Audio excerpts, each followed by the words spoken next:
চেষ্টা মামলায় ব্যারিস্টার সুমনের 2 দিনের রিমান্ড মঞ্জুর করেছেন আদালত। 2 দিনের রিমান্ড শেষে এই মুহূর্তে সারা পেল ব্যারিস্টার সুমন। দেখুন দর্শক কিভাবে উচ্ছ্বাসিত করতেছেন তার চুনাঘাট মাধবপুরের লোকজন। তিনি দাঁড়িয়ে পড়লেন। দেখুন দর্শক বিস্তারিত পুরো ভিডিওটি দেখুন। আমার সারা শরীরের মধ্যে মাংসের চেয়ে কলজা বড়।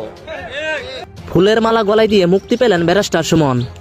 তবে তাই নয়, কারাগার থেকে মুক্তি পেয়ে মাধবপুর চুনারঘাটবাসীদের সামনে অঝরে কাঁদলেন এই ব্যারিস্টার সুমন। সবাই ভালো এবং সুস্থ আছেন, স্বাগত জানাচ্ছি আমাদের আরেকটি নতুন ভিডিওতে। সুপ্রিয় দর্শক মণ্ডলী, ভিডিওর থাম্বনেল, টাইটেল ও ভিডিওর কিছু অংশ বিশেষ দেখে আপনারা ইতিমধ্যে বুঝতে পারছেন যে আজকের ভিডিওটি কতটা গুরুত্বপূর্ণ। ভিডিওর অংশবিশেষগুলো দেখে আপনারা রীতিমতো অবাক হয়েছেন। সুপ্রিয় দর্শক, সেই অংশবিশেষগুলোর বিস্তারিত আলোচনা দেখলে আপনারা আরও বেশি অবাক হতে বাধ্য হবেন। আসুন আমরা সেই বিস্তারিত আলোচনাটা দেখে আসি। আপনাদের প্রতি বিশেষ অনুরোধ জানাচ্ছি সম্পূর্ণ ভিডিওটি দেখার জন্য। সম্পূর্ণ ভিডিওটি দেখলে আপনারা বুঝতে পারবেন যে রাজনীতির মোড়টি কোন দিকে যাচ্ছে এবং বাংলাদেশ আবার কোন দল ক্ষমতায় আসতে যাচ্ছে, এই বিষয়টি আপনারা বুঝতে পারবেন। আসুন আমরা সেই বিস্তারিত আলোচনা সম্পূর্ণ ধৈর্য সহকারে ভিডিওটা দেখে আসি। চুনারুঘাটে হত্যা চেষ্টা মামলায় ব্যারিস্টার সুমনের 2 দিনের রিমান্ড মঞ্জুর করেছেন আদালত। দুপুরে হবিগঞ্জ জুডিশিয়াল ম্যাজিস্ট্রেট আদালতের বিচারক কামরুল হাসান এর রিমান্ড মঞ্জুর করেন। পাশাপাশি 7 দিনের মধ্যে প্রতিবেদন দাখিলের নির্দেশনা দেন তিনি। এর আগে আদালত প্রাঙ্গণে যুবদল ছাত্রদল নেতাকর্মীদের সাথে মারামারিতে জড়ায় সুমন সমর্থকরা। সকাল থেকে উত্তেজনা ছড়ায় হবিগঞ্জের জুডিশিয়াল ম্যাজিস্ট্রেট আদালতে। মুখোমুখি অবস্থান নেয় যুবদল ছাত্রদলের নেতাকর্মী এবং সাবেক সংসদ সদস্য ব্যারিস্টার সৈয়দ সাইদুল হক সুমনের সমর্থকরা। বেলা 1টার দিকে সুমনকে আদালতে নেওয়া হলে উত্তেজনা রূপ নেয় মারামারিতে। কড়া নিরাপত্তায় যখন ব্যারিস্টার সুমনকে আদালতে তোলা হচ্ছিল, তখন পাল্টাপাল্টি স্লোগান দিচ্ছিল ছাত্রদল, যুবদল ও সুমন সমর্থকরা। এক পর্যায়ে সুমন সমর্থকদের ধাওয়া দেয় বিক্ষুব্ধ জনতা। আদালত প্রাঙ্গণেই সংঘর্ষে আহত হয় কয়েকজন। পরে আইনজীবী ও পুলিশের হস্তক্ষেপে পরিস্থিতি শান্ত হয়। আদালত প্রাঙ্গণে উত্তেজনা ও হাতাহাতির ঘটনায় ক্ষোভ প্রকাশ করেন আইনজীবীরা। ছাত্রলীগ সহ তাদের দোসররা আদালতে ভিতরে ছবি উঠানো নিষেধ।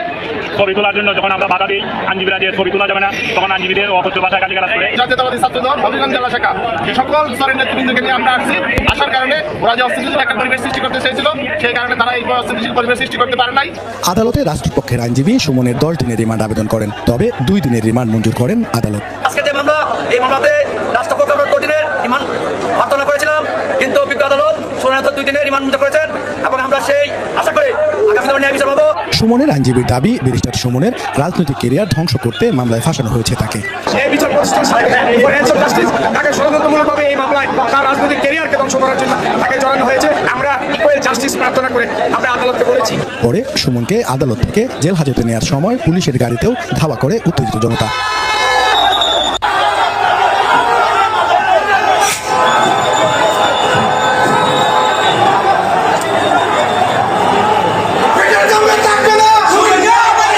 কোর্ট থেকে যেন রিমান্ডের আবেদন কোর্ট কর্তৃপক্ষ যেন মঞ্জুর করেন। সুমনের রিমান্ড আবেদন মঞ্জুর না করা পর্যন্ত আমরা আদালত প্রাঙ্গণে অপেক্ষা করব। জেল ম্যাজিস্ট্রেট কামরুল হাসান 2 দিনের রিমান্ড।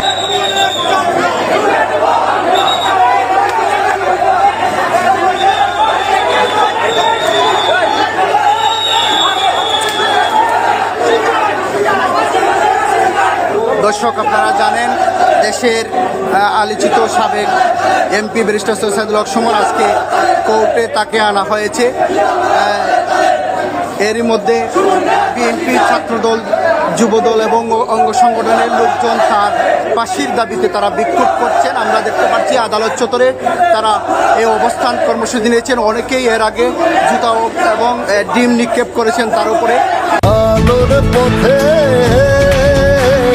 নতুন বিষয় এই খুনি শেখ হাসিনার দূষর ব্যারিস্টার সুমনকে আজকে হবিগঞ্জের কোর্টে আনা হয়েছে।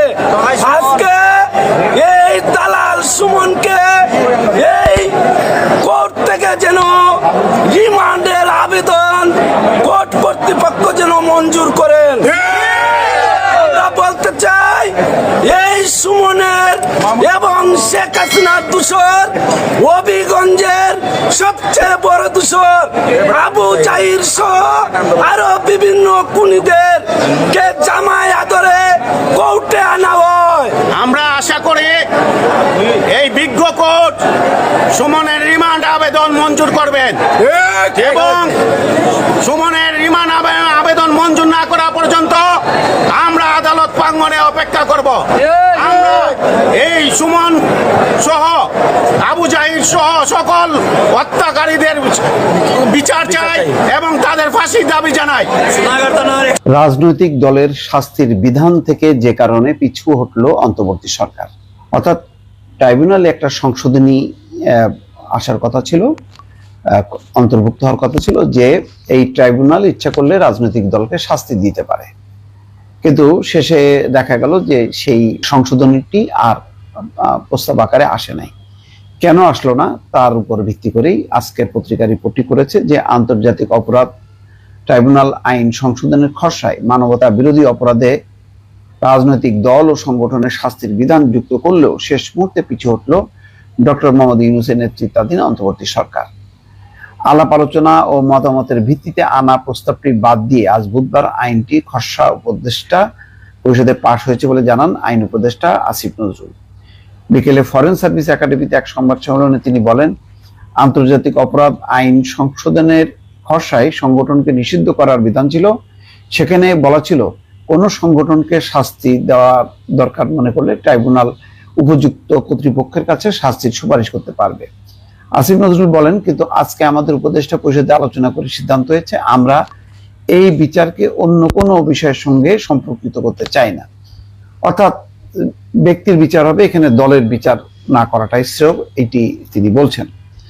রাজনৈতিক দল বা কোনো সংগঠনকে নিষিদ্ধ করার প্রশ্ন এলে এটি এই আইনকে অযথাই প্রশ্নবিদ্ধ করার সুযোগ সৃষ্টি হবে, অর্থাৎ একটা হবে যে একটা ব্যক্তির বিচার করতে যে একটা দলকে কেন, রাজনৈতিক হস্তক্ষেপ হবে, আন্তর্জাতিকভাবে হয়তো একটি প্রতিক্রিয়া তৈরি হতে পারে। দেশীয় রাজনৈতিক অঙ্গনেও অনেকে বড় রাজনৈতিক দলগুলি মনে করছেন যে কোনো রাজনৈতিক দলকে নিষিদ্ধ করা ঠিক হবে না। তো সেই কারণেই ট্রাইব্যুনালে যদি আবার এই প্রস্তাবটি খসড়াটি দেওয়া হয় এবং ট্রাইব্যুনাল যদি সেই অনুযায়ী দল বা সংগঠনকে নিষিদ্ধ করার প্রস্তাব দেয়, তাহলে এটি হচ্ছে একটা রাজনৈতিক দৃষ্টিকোণ এখানে প্রায়োরিটি পাবে। সম্ভবত সেই বিবেচনা থেকে অন্তর্বর্তী সরকার পিছিয়ে আসছে। বলা হচ্ছে যে আমরা সেই সুযোগ দিতে চাই না, আমরা একদম ডিসেন্ট ওয়েতে, ফেয়ার ওয়েতে বিচারটা করতে চাই, এই জন্য এই প্রভিশনটা বাতিল করা হয়েছে। আইন উপদেষ্টা বলছেন, আরেকটা বিষয় আমরা অনুভব করছি, কোনো রাজনৈতিক দল বা কোনো সংগঠনকে তাদের অপরাধমূলক কর্মকাণ্ডের জন্য যদি নিষিদ্ধ করার প্রয়োজন বা দাবি ওঠে, তাহলে আমাদের অন্যান্য আইনে নিষিদ্ধ করার বিধান আছে। সন্ত্রাস দমন আইনে রয়েছে, নির্বাচনী আইনেও রয়েছে, 1979 সালের পলিটিক্যাল পার্টিজ অ্যাক্টে সেই সুযোগ রয়েছে। রাজনৈতিক দল নিষিদ্ধের বিধান রাখা সহ বেশ কিছু বিষয়ে আন্তর্জাতিক অপরাধ আইনের সংশোধনী প্রস্তাবের খসড়া তৈরি করা হয়। গুম, খুন, নির্যাতনের মতো মানবতা বিরোধী অপরাধের দায়ে কোনো দল বা সংগঠন দোষী সাব্যস্ত হলে সেই দল বা সংগঠনের নিবন্ধন স্থগিত বা বাতিলের সুপারিশের বিধান ছিল ওই খসড়ায়। তবে রাজনৈতিক দল নিষিদ্ধ করার প্রস্তাব নিয়ে আইনজীবীদের কেউ কেউ প্রশ্ন তুলেছেন। তারা বলেছেন, দেশে ভিন্ন একটি আইনে রাজনৈতিক দল নিষিদ্ধ করার সুযোগ রয়েছে, এরপরও আন্তর্জাতিক অপরাধ ট্রাইব্যুনাল আইনে এই ব্যাপারে বিধান যুক্ত করা হলে তা বিতর্ক সৃষ্টি করতে পারে। তো যাই হোক, সবকিছু বিবেচনা করে প্রধান রাজনৈতিক দল বিএনপির মনোভাব বিবেচনা করে সম্ভবত এটি আর শেষ পর্যন্ত রাখা হয়নি। দর্শক ভালো থাকবেন, আল্লাহ হাফেজ। জি ভাই, আমি গেলে থাকলেও দুঃখ নেই, ভালো থাকলে আমি খুশি।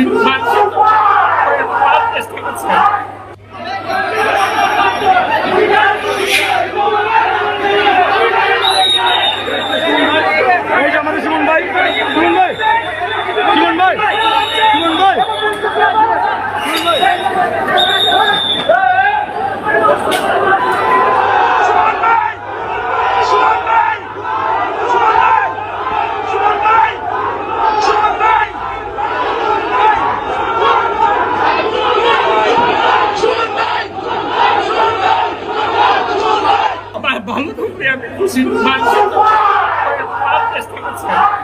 দেশটা ভালো থাকুক। জি ভাই, আমি গেলে থাকলেও দুঃখ নেই, ভাই কিছু বলেন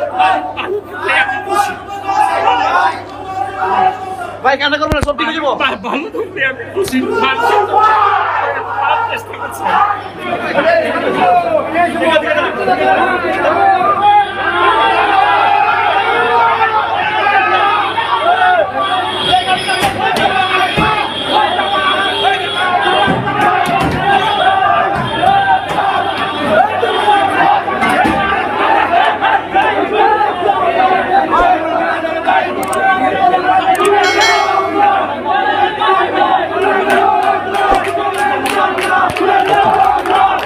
ইভেন তিনি শপথ নেওয়ার পর বাংলাদেশ সম্পর্কে একটা বড় ধরনের ধাক্কা আসবে এরকম অ্যাক্টিভিটিস ভারতের কিছু রাজনৈতিক নেতা, পাশাপাশি ভারতে বসবাসকারী হিন্দু কমিউনিটির অনেক নেতা, তারা এগুলো নিয়ে কিন্তু আলাপ আলোচনা দিচ্ছেন। তো স্বাভাবিকভাবেই একটা টেনশন কাজ করছে যে বর্তমানে আমাদের এই সরকারের সাথে ট্রাম্পের যেই আভ্যন্তরীণ দূরত্ব ছিলটা, এটার মেন কারণ হচ্ছে রাজনৈতিকভাবে ডোনাল্ড ট্রাম্প